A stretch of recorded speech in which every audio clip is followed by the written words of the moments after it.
سرکار نے فلاح انسانیت کے لیے جو دوسرا کام کیا نا، وہ لوگوں کو احساس دلایا ہے کہ اگر غلطی ہو جائے تو تم نے بندوں کے سامنے اپنے آپ کو کلیئر نہیں کرنا، تم نے تو رب کے سامنے اپنے آپ کو کلیئر کرنا، اللہ کے سامنے تم نے بچنا ہے کہ میرا گناہ معاف۔ اور حضور احساس پیدا کرتے تھے۔ بخاری شریف میں قبیلہ غامدیہ کی اس عورت کا تذکرہ موجود ہے جو خود آئی تھی، کوئی گرفتار کر کے نہیں لایا تھا، از خود آئی۔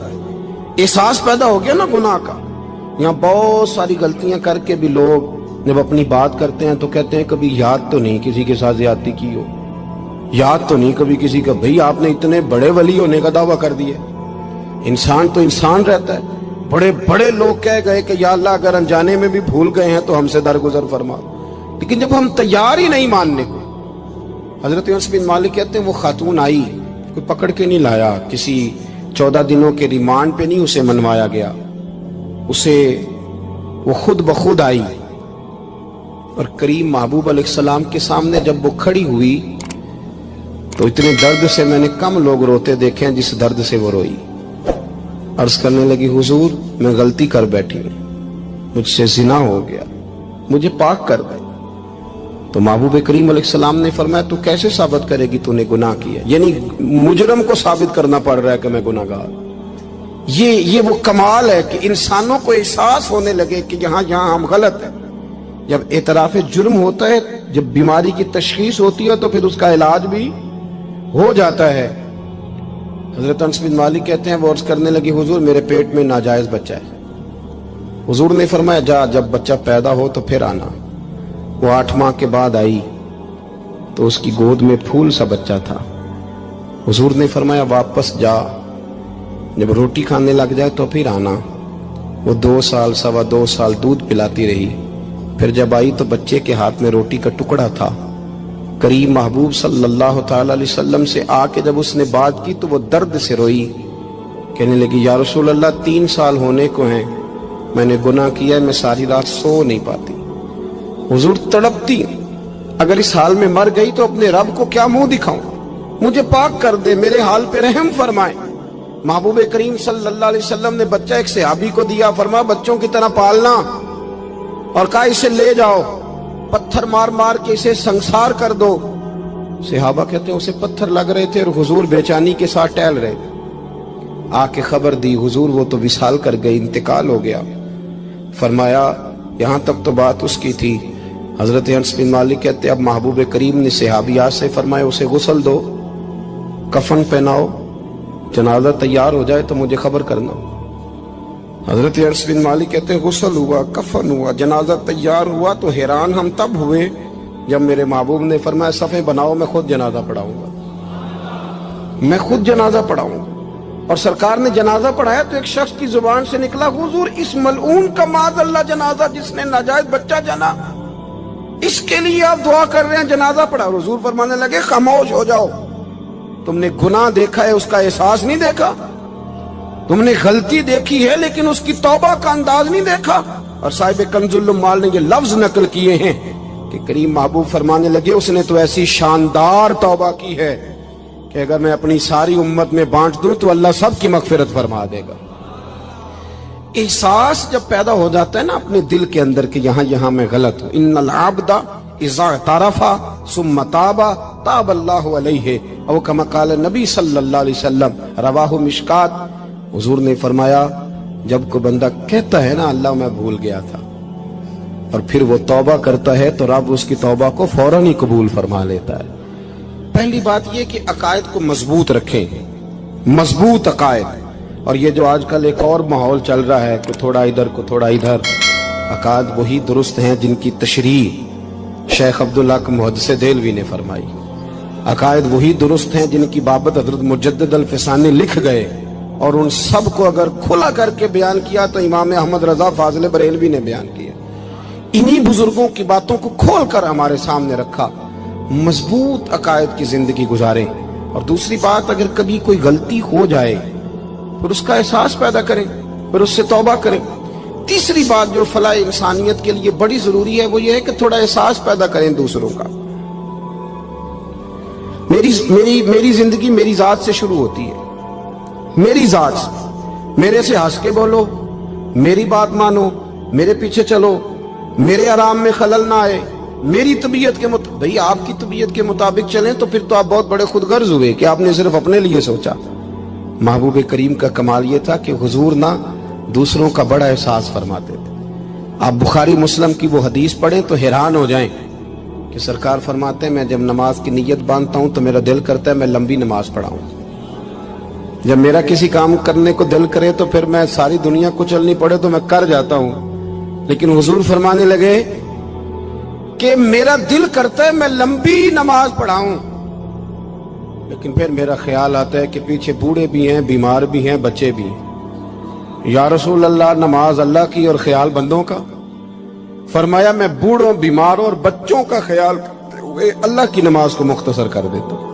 احساس جب طبیعت ہمارے ہاں نا تیزی کے ساتھ احساس ختم ہوا ہے، تیزی کے ساتھ ہم نے اتنی نفی شروع کی۔ ہمارے تو اہل تصوف میں اللہ ماشاءاللہ اب تربیت کا طریقہ یہ ہے کہ صرف میں ہوں، میرے سوا کوئی بھی نہیں، حالانکہ طریقت تو اس کا نام تھا کہ میں نہیں باقی سارے۔ اللہ تبارک و تعالیٰ نے انسان کے لیے سارا کچھ بنایا، هو الذی خلق لکم ما فی الارض جمیعا، فرمایا زمین میں جو کچھ ہے سارا تیرے لیے بنایا۔ کسی کو آپ نوکری پہ رکھتے ہیں، اس کے ساتھ معاہدہ یہ ہوتا ہے کہ یہ تجھے رہنے کے لیے مکان دیا جائے گا، 3 وقت کا کھانا دیا جائے گا، 2-3 دفعہ پینے کو چائے ملے گی، اور اتنی تنخواہ ہم ہر مہینے تمہیں ادا کریں گے، اور پھر ڈیوٹی یہ ہے کہ یہ مشین ہے، اس پر تم نے صبح 8 بجے سے 4 بجے تک کام کرنا ہے۔ اب وہ شخص کیا کرتا ہے؟ وہ تنخواہ بھی وصول کرتا ہے، مکان پہ بھی قبضہ کر لیتا ہے، اور وہ 3 وقت کھانا بھی کھا لیتا ہے، چائے بھی پی لیتا ہے، اور مہینے کے بعد تنخواہ بھی وصول کر لیتا ہے، پر مشین پہ کھڑا نہیں ہوتا۔ تو اس کا مالک اسے رکھے گا؟ بولتے نہیں آپ حضرات، رکھے گا اسے، چھٹی کرا دے گا۔ وہ کہے گا تو کتنا عجیب آدمی ہے کہ اب جو مطالبات تیرے تھے وہ سارے پورے ہو گئے، اور جو میرا مطالبہ ہے تو نے پورا ہی نہیں کیا۔ اختلاف ہو جائے گا، جھگڑا ہو جائے گا، مالک ناراض ہو جائے گا۔ سمجھانے کے لیے مثال دے رہا ہوں کہ ہم نے کیا کیا، ہم نے اللہ کی دی ہوئی زمین پر گزارا بھی کیا، اس کا دیا ہوا رزق بھی کھایا، اللہ نے اولاد دی ہمیں، اللہ نے صحت دی، سارا کچھ دیا، تو جو مطالبے ہمارے تھے وہ تو سارے پورے ہو گئے، اور جو رب کا مطالبہ تھا کہ میرے قرب کے رستے کا سفر کرو، تلاش کرو، وجاہدوا فی سبیل اللہ، میرے رستے میں مجاہدہ کرو، جد و جہد کرو، آگے بڑھو، وہ ہم نے کب کرنا ہے؟ وہ اس کی منصوبہ بندی کب ہوگی؟ اللہ کے قرب کا رستہ طے کرنا۔ ہمارے صوفیانہ روز دیکھا کرتے تھے کہ آج ہمارے دل میں ہمارے رب کی کتنی محبت ہے، آج کتنا میرا دل چاہ رہا ہے کہ میں اپنے اللہ کی طرف بڑھوں، روز ذائقہ محسوس کرتے تھے، طلب پیدا کرتے تھے۔ ہمارے مزاجوں کے اندر ہر چیز کی طلب پیدا ہو گئی ہے، لیکن وہ جو ایک خاص ذوق تھا نا اللہ کے قرب کا، اس کی چاہت، اس کی طلب، اس کی طرف بڑھنا، محسوس کرنا کہ میرا رب ہے، محسوس کرنا کہ میں کسی کا بندہ ہوں، مجھے کوئی رزق دیتا ہے۔ ہمارے صوفیاء، اولیاء، صحابہ، اہل بیت، انبیاء یہ ہر وقت محسوس کرتے تھے کہ میں کوئی شتر بے مہار نہیں، کوئی میرا ہے جو مجھے بنانے والا ہے، جو مجھے نوازنے والا ہے، جو مجھے عطا کرنے والا ہے۔ وہ اپنے رب کی چاہت کرتے، اپنے رب سے محبت کرتے، اپنے رب کی طلب پیدا کرتے، شوق بڑھاتے روز عبادت کا۔ ان کے اندر ایک جذبہ تھا جو روز پروان چڑھتا تھا، 5 نمازیں پڑھنے کے باوجود وہ اشراق پڑھتے، چاش پڑھتے، تہجد پڑھتے، صلاۃ اللیل پڑھتے، وہ قرآن پاک کی تلاوت کرتے، پھر بھی کبھی ان کا ذوق آتا تو وہ دنیا سے کٹ کے مصلے پہ آ کے بیٹھ جاتے۔ لیکن وہ درد، وہ ذائقہ، وہ کیفیت، وہ چیزیں مان پڑتی جا رہی ہیں۔ قوم اگر کبھی کو مسئلہ پوچھتی ہے تو بڑا عارضی سا، رب دا طالب کوئی نہ ملیا، جو ملیا طالب زردہ ہو۔ حضرت سلطان باؤ فرماتے ہیں کہ مطلب کدھر گئے لوگ جو رب کو طلب کرتے تھے، جن کی خواہش تھی کہ ہمیں اللہ کا قرب نصیب ہو، پیارے رسول صلی اللہ علیہ وسلم کی معرفت کا ذوق ہمیں نصیب ہو، وہ کہاں گئے؟ ہمارا ایک مقصد تھا، دیکھیں نا بڑا پیار آتا ہے اللہ کو اس بندے پہ۔ حضرت علامہ اسماعیل حقی رحمۃ اللہ علیہ فرماتے ہیں کہ اللہ نے فرشتوں سے کہا کہ میں نے انی جاعل فی الارض خلیفہ، زمین پہ نائب بناؤں گا. قالوا اتجعل فیہا من یفسد فیہا ویسفک الدماء ونحن نسبح بحمدک ونقدس لک قال انی اعلم ما لا تعلمون. فرمایا میں زمین پہ نائب بنانے والا ہوں. تو کہنے لگے یا اللہ وہ تو فساد پھیلائے گا، خون ریزی کرے گا. تو اللہ نے فرمایا جو تم جانتے ہو وہ میں، جو میں جانتا ہوں وہ تم، جو میں جانتا ہوں وہ تم نہیں جانتے، تمہیں نہیں پتا. تو علامہ اسماعیل حقی فرماتے ہیں وہ کیا تھا جس کو فرشتوں کو نہیں پتا تھا؟ فرماتے ہیں یہ وہی انسان کے اندر جو اللہ کے قرب کے متلاشی ہونے کا جذبہ تھا. فرشتے اسے جانتے. لوہے محفوظ پہ یہ تو پڑھ دیا تھا کہ یہ فساد کرے گا، یہ تو پڑھا تھا کہ ابو جہل فساد کرے گا. یہ نہیں پڑھ سکے تھے کہ ابو بکر رویا بھی کرے گا. یہ تو پڑھ لیا تھا انہوں نے، یہ تو پڑھ لیا تھا کہ اخنس بن شریق تلواریں نکال کے لوگوں کو قتل کرے گا.